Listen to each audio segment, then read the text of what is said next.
Welcome to Reading and Writing Between the Lines, a podcast series about communication skills in the workplace. I'm your host, John Witzman.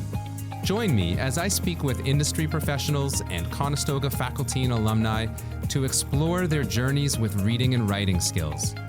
Follow us as we talk about how communications learning has changed over the years, how these skills are used in a wide range of industries, and the future of workplace communications. When I'm doing any mentoring, so I do a lot of sessions one-on-one with people who are interested, who have reached out to me. We make arrangements to talk, and I'll either sit down with them just on a phone call, or I'll talk to them virtually, or sometimes if they're in the area, I'm able to meet with them in person.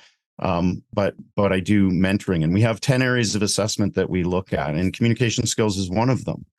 And so part of the message that I'm trying to give them is like, from the minute you emailed me, the OPP is assessing your communication skills. Are your responses timely? Is your grammar appropriate? Is your spelling okay? Right? Like, we all make spelling mistakes. Right. And again, but I think with today, with texting and the abbreviations and different things like that, I think that it's easy for people to become complacent in communication and not treating it as an opportunity to make a good impression sometimes, right? KK, like, no, not KK, right? It's like, yes, okay, Sergeant Mills, thank you so much, right? Like, just different things absolutely. Like that.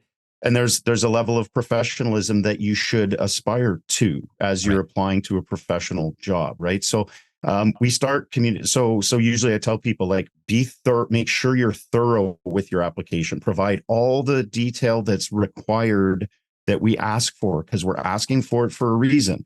And if you're putting it in and it's like, that's good enough. Is it good enough? Right. Is it? Right. And again, paying attention to detail, and you mentioned spelling and grammar and different things like that. Like, we're seeing those. It might not be a deal breaker necessarily. No. Right. But it's definitely a consideration, because down the road, if you do get hired, you're going to have to be writing reports and communicating with the public, and, you know, maybe providing protection for the Premier of Ontario, right? Like, that's one of the roles that our officers provide. Right. And it's like, how are you going to present yourself? How are you going to communicate with them? And that marks the end of another episode of Reading and Writing Between the Lines, a podcast hosted by me, John Witzman, on behalf of the Communications Department and School of Interdisciplinary Studies at Conestoga College.